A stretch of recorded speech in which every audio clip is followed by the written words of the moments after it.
Hi, this is Debonee Morgan, and you're listening to The Spirit of Now, the podcast of Atlanta's organization Zeitgeist, no longer limited to Atlanta. And today, I'm going to flip our script and put Pam Muller in the reins to interview myself and some of the students at ZG, specifically regarding our exploring program. So, Pam, our president of our board of directors, a dream expert, a supervisor in Hayden's program for dream understanding and dream work and training, and just all around awesome person. Pam, let me throw it back to you. Tell us a little bit more about yourself. Great. Thank you so much for having me today. I'm kind of honored to be in the host seat. Debonee, you hold this position so well that I will try to live up to the standard that you have set for the Spirit of Now interviews.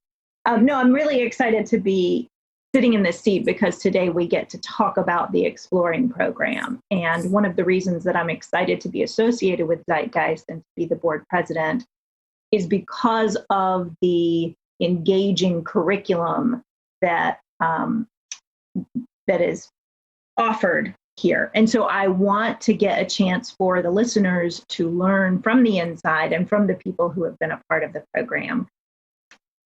So maybe the place that we should begin with learning all about exploring today is to figure out who we're talking with. So let's maybe go around and do some introduction. We have 4 of us at the table today, myself, obviously, our executive director and faculty, Debonee Morgan. And then we have Joella Walker and Melissa Lerner. So let's just do a roundtable. I'll go ahead and let my students go first, or some of my former students even. Joella, how about you? Hi, I'm Joella Walker. I'm a former student in the Zeitgeist program. I have a background in art, a couple of degrees in art. I had a very strong interest in Native American traditions. And the early 40s, I decided to go back to school and get a master's of social work. While I was doing that, I met Debonee, and she invited me to the Zeitgeist program. I wasn't quite sure what to expect. And I just jumped right in. In that first cohort, there was a shamanic practitioner, and that was what I had been searching for. Now I am a shamanic practitioner myself in the Pachacuti Mesa tradition, and I have completed the apprenticeship through that program, as well as 3 years of Zeitgeist. I'm a certified spiritual director now, a psychotherapist, and a practitioner. Thank you for having me on the show today. And I'm Melissa Lerner, and I found Zeitgeist through Debonee. Interesting, I was a student at Candler School of Theology, working on a Master of Divinity program, which I did graduate this past spring, but not really sure what I wanted to do. And one day I was just doing some searches around on the computer, and up popped Debonee and spiritual direction, and I just knew that this was something that I was interested in, and went ahead and took a leap and joined that first exploring group, and found such a community in that group. So I just finished my 2nd year at Zeitgeist in the Becoming cohort, and will be entering in the Engaging for next year. And really excited about being a part of, or continuing to be a part of the community, and also working with people in spiritual direction. Wonderful. Welcome, all of you. Debonee, why don't we start with an introduction into the Exploring program itself? Tell us what it is and maybe what people can expect. Yeah, actually, it's I have to talk about spiritual direction a little bit first in order to sort of contextualize what goes on at Exploring. And so originally with our organization, we had started out as a spiritual direction training program. In other words, we were taking students like Melissa and like Joella and teaching them how to do spiritual direction. And now, of course, if you're going to learn how to do spiritual direction, you have to experience spiritual direction. Now, spiritual direction, I always use therapy as an analogy because I'm a licensed therapist, and it has some shared qualities with that. But the idea is, instead of getting together and talking about your psychological issues, spiritual direction is meeting with a companion who is a witness and somebody who holds for you your spiritual experience, walking with you in your spiritual journey. Or I like how Norveen Vest says that the idea of a journey is sort of a masculine construct, which I agree with. So sitting with you at your spiritual hearth, a more feminine idea of thinking about that. Very nice. So what exploring is group spiritual direction.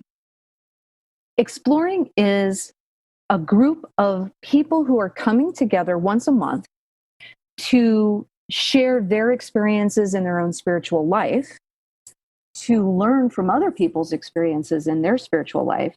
And we have particular material that we cover that is sort of the bones of the experience over the 9 sessions between September and May.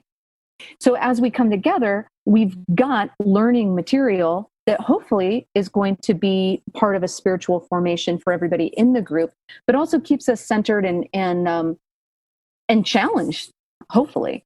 And, the students will have to talk to that a little bit about their experience. But the idea is that we share one another's spiritual journey or each other's spiritual hearth.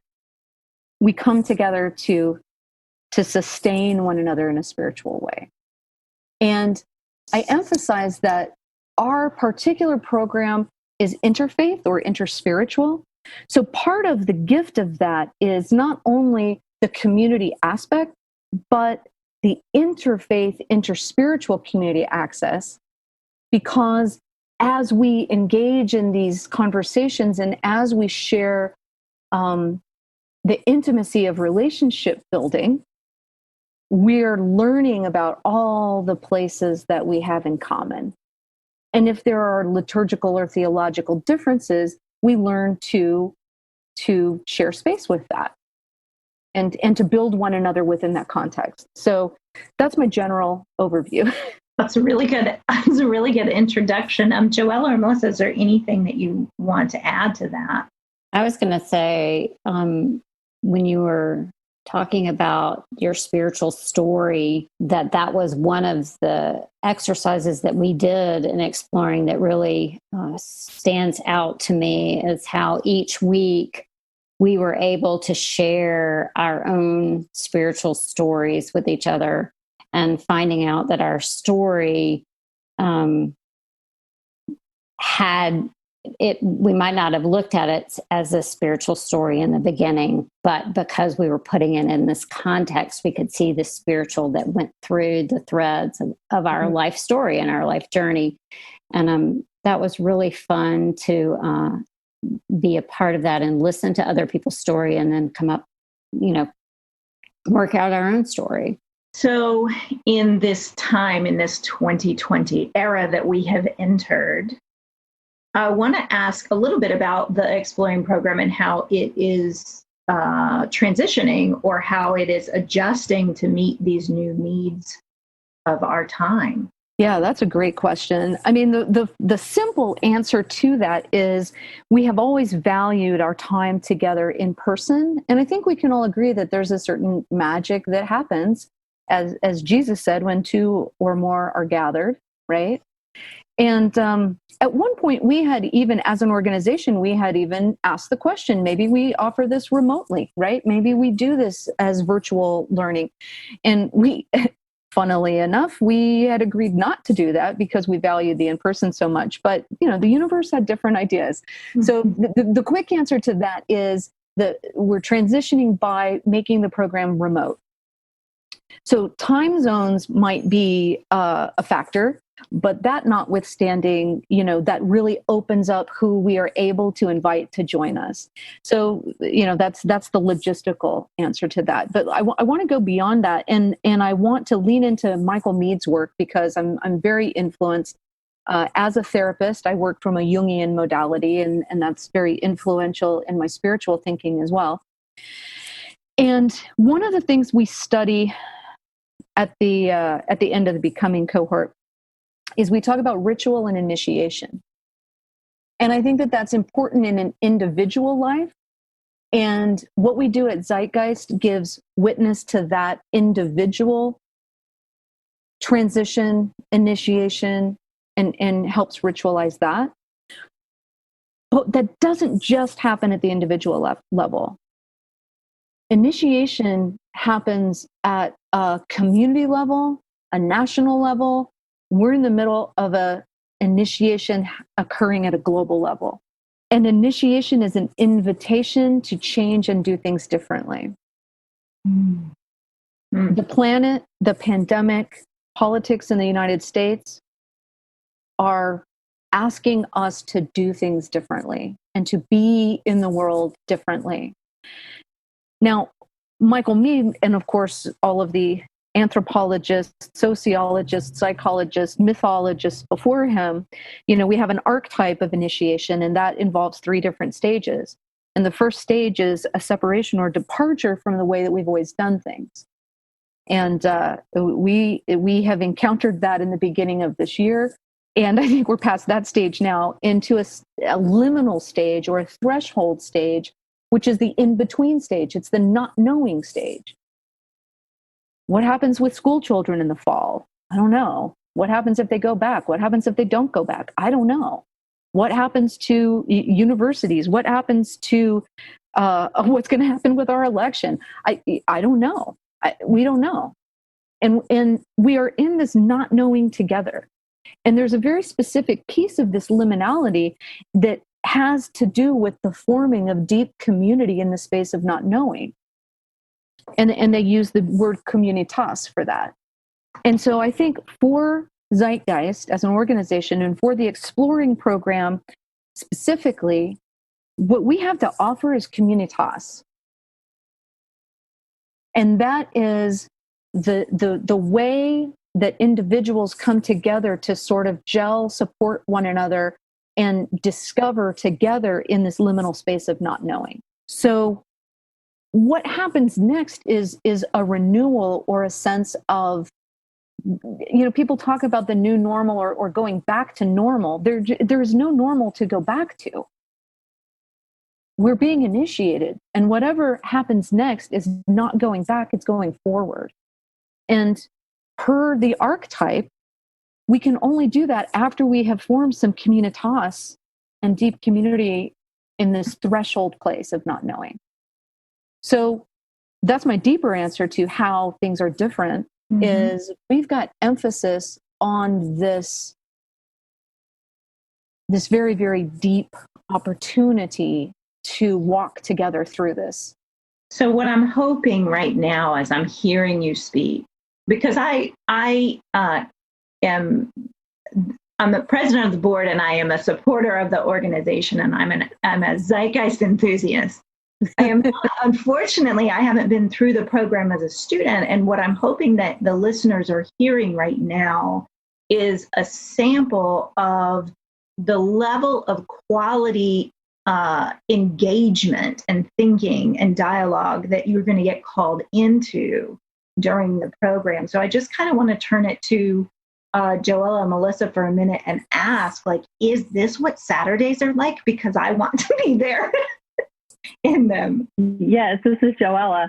On Saturdays, we gather and we're a little bit chatty, and then it gets quiet, and Debonee will ring her Tibetan singing bell, and we will start with silence. And that silence together is powerful. And then we take turns leading ritual to open open each Saturday. For me, that was a fantastic experience to create a ritual and explore what is sacred for me in my practice and what to then share with my classmates in that community. Oftentimes there was a didactic piece, some teaching. We usually had some reading to do beforehand. So Debonee would introduce the topic. Then we would have some sort of discussion about it. So sometimes brainstorming, writing things up on the board, taking notes.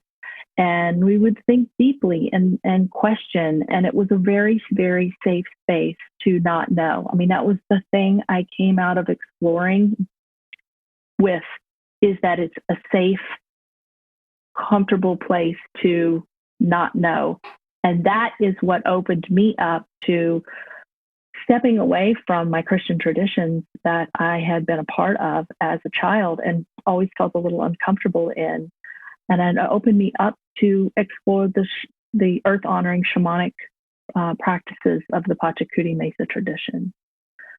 So there was a lot of diversity in our group, and each week we would take turns sharing our spiritual narrative, to hear other people's stories and the way that they would share them. Some people would bring in artifacts or books or paintings. Some people would just tell it off the cuff. Some people would prepare and read it. So we would all share our narratives each week, alternating.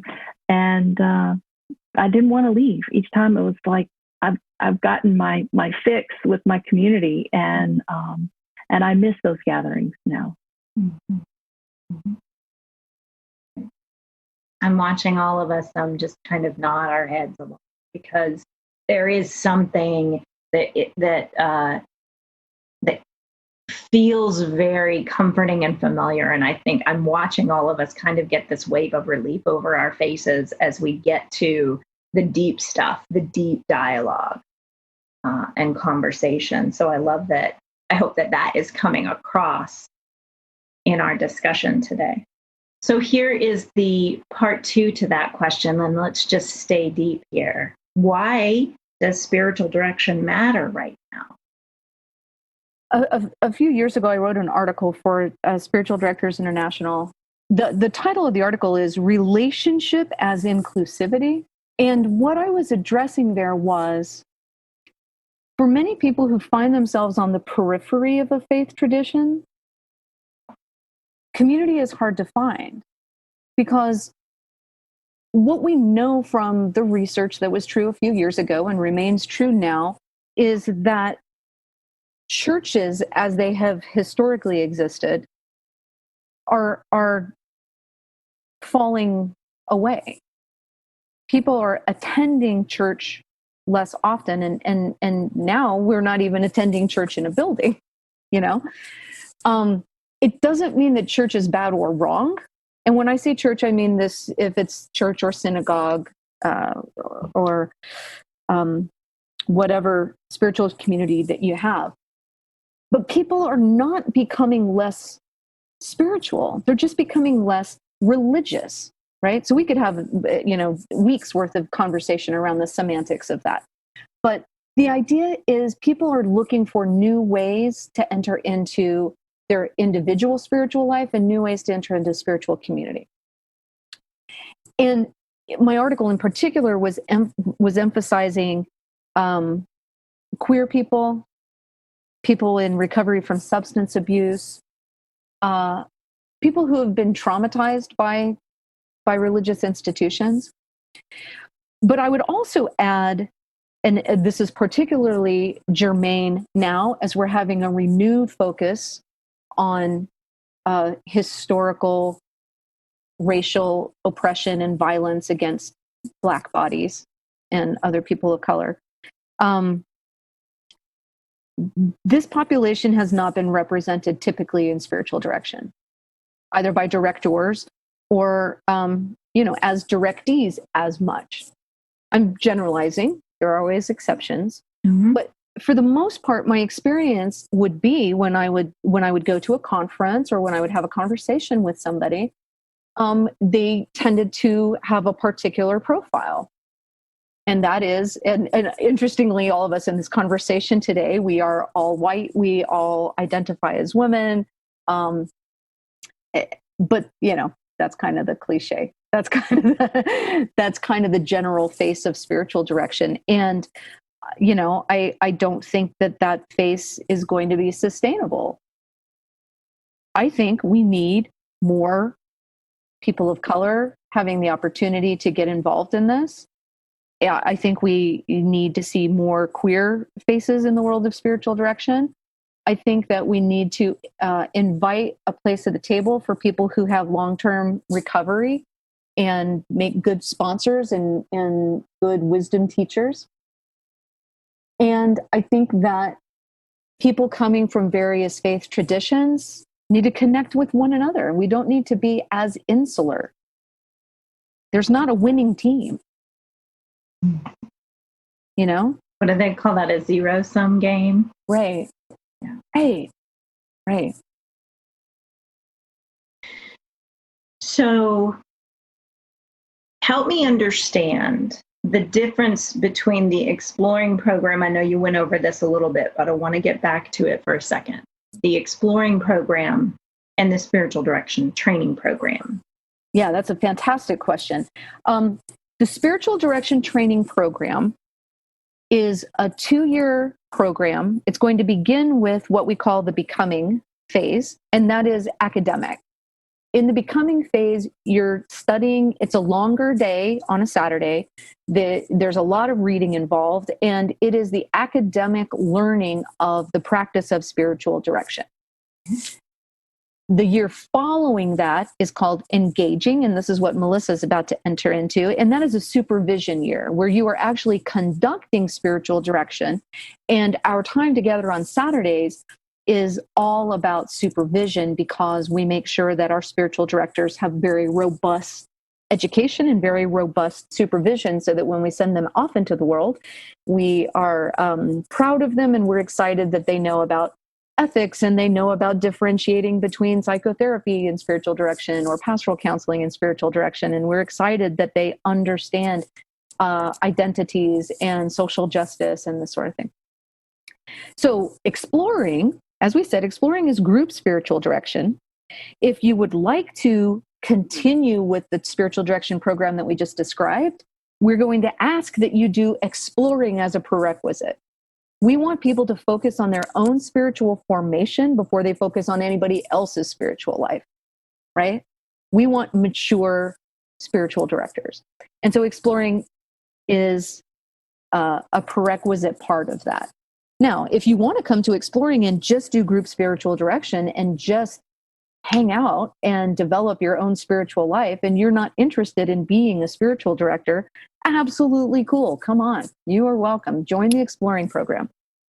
So it is a prerequisite for the spiritual direction training program, but the spiritual direction training program is not a prerequisite for exploring, if that makes sense, or a post-requisite, I guess it would be.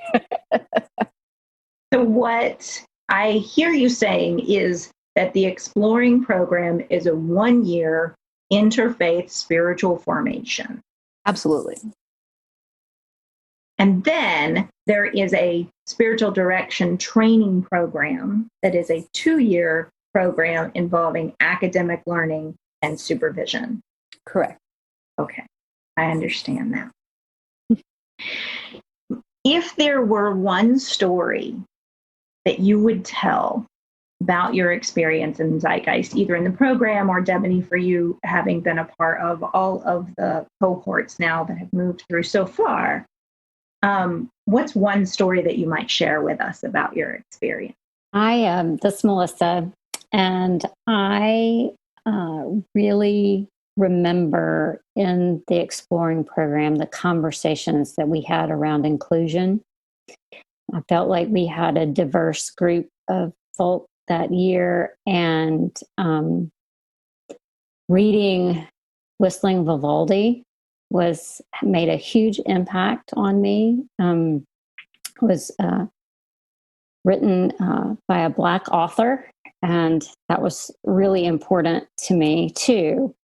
And so I just remember those conversations and not wanting to leave that session because I was just thirsting for more. And we were so open with one another and in a safe space with each other, and willing to allow each other to make some mistakes and asking questions, and knowing that we each had the best in our hearts when we were coming to this conversation. So that particular session in exploring really stands out to me. Joella, how about you? The opportunity to lead ritual and also be a witness and part of other people's rituals, opening each Saturday, was very interesting to me. To be asked as a spiritual neophyte to lead something, it's like, now you're going to lead.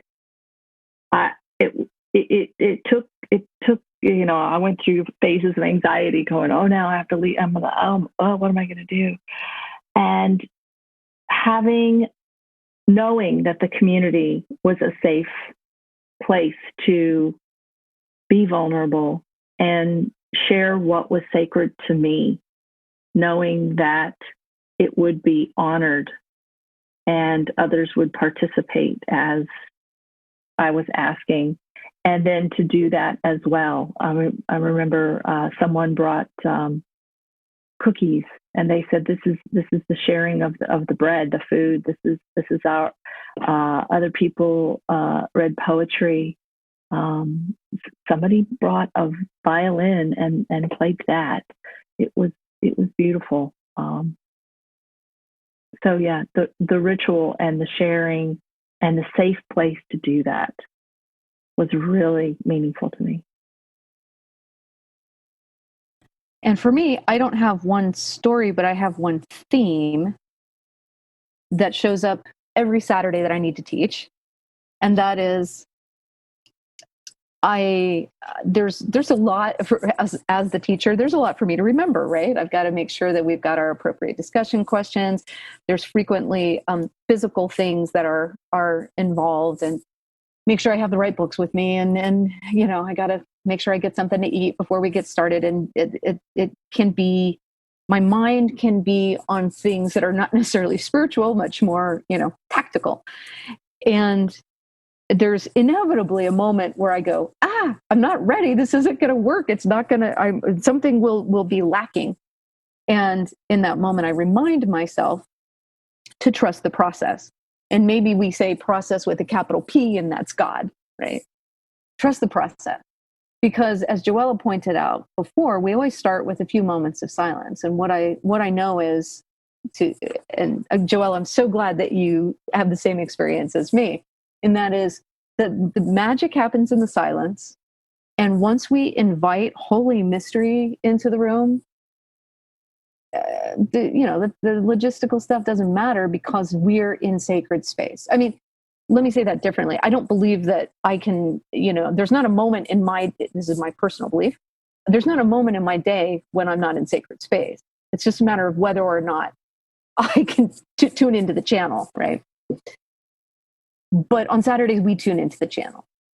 And so trusting the process is my story, because it's never gone wrong. It's never gone wrong. So that's my Saturday story. It seems to me that the question of who is this for may have already answered itself throughout this discussion.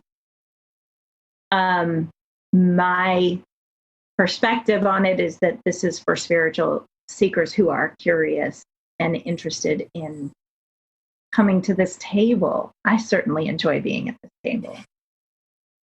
What is still left unsaid right now, and probably important, is what does it cost? What's my commitment? And when is the deadline? How do I get signed up if this is something I want to do? So let's get those practical answers out there. Okay, practical answers is there is not a registration process per se as far as applications, because what I believe for the exploring program is that people will self-select. So I'm not worried, we're not going to approve or disapprove you to come into the program. If you believe the program is right for you, we're going to trust that you've done some discernment and the program is right for you. So there's a registration process, but it's not an application process per se. Side note, for the spiritual direction program, there is an application process to move from exploring into becoming, but not relevant at the moment. So the deadline for that registration is August 28th. That's a Friday. Many people like to procrastinate, and sometimes people sign up at the last minute. And if you do that, it will be okay. But if you listen to my voice, you can tell I'd prefer that you sign up earlier if your intention is to be with the program. So you don't have to wait till August 28th to sign up. You are welcome to do that at any moment. The program will start in September. September 12th is our first Saturday. We'll always meet on the second Saturday of each month at 9 a.m. That's Eastern Standard Time, 9 a.m. to noon Eastern Time. And the cost is, the total is $1,000. You're paying for all the way from September till May. So that works out to a little more than $100 per session. And to Melissa or Joella, whoever has some thoughts on this, what were the questions going through your head when you were preparing to sign up for this? Or what information do you think somebody still needs to know in order to decide if this is for them or not? I say if you're curious, just sign up. I was invited and I was like, okay, I'm going to check it out. Somebody invited me. They thought I might be interested in it. And they knew me well enough to know that I was going to be, and I was hooked. I guess I would add, if you're hungry for community, if you have a yearning for a place to be assigned interesting books, interesting podcasts, things that you may or may not be familiar with. And if you're hungry for a room full of people that have similar inclinations, then let us be that place for you. I was trying to think as you were describing this as a year of spiritual formation. That feels like a really engaging invitation to me as a spiritual seeker. I find myself in conversations with people and we end up saying, I can't talk about this with anybody else. So for me, if you are interested in having those deep spiritual conversations about God and about faith and about different faiths and like really understanding humanity from the spiritual perspective, that the idea of having a community, a gathering place to meet for a structured amount of time where we are all given the same curriculum to read or to study or to be familiar with, it gives us a common ground to have that conversation. And then like Joella was saying, if you want to be called deeper into your own expressions of spiritual experience, then this might be the program for you. Then sign up. And I think I'm gonna refer to several students who have been in the program that did not come from a faith tradition and actually had been wounded by faith traditions, and they were tentative when they started. They didn't know if they were going to get beaten up with theology or either by the program or by other students.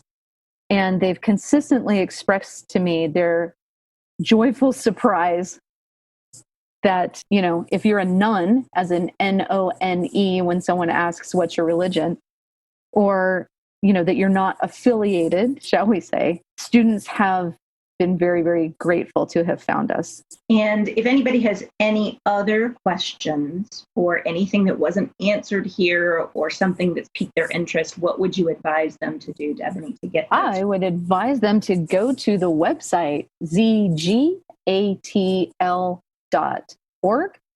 and under programs, you're going to see exploring and click that link and all the details will be there. Beautiful. And of course, the link to sign up. And we've actually got videos. Today you got to meet Melissa and you got to meet Joella.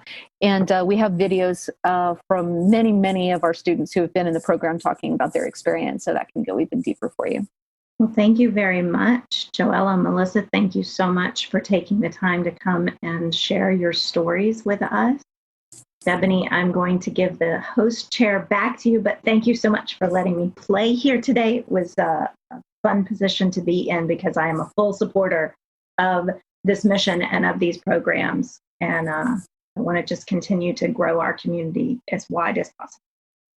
Thank you, Pam. You did such a great job. It's really nice to be on the recipient end of the questioning. So I really appreciate your time today. And I also want to thank our students, Melissa and Joella, and to acknowledge all the students who've been through the program because we can't do it without you. And so thanks everybody for your time today. And hopefully we have reached a few people that will say, hey, those are my people. I found my tribe. I can't wait to meet them. You guys get on board. Bye.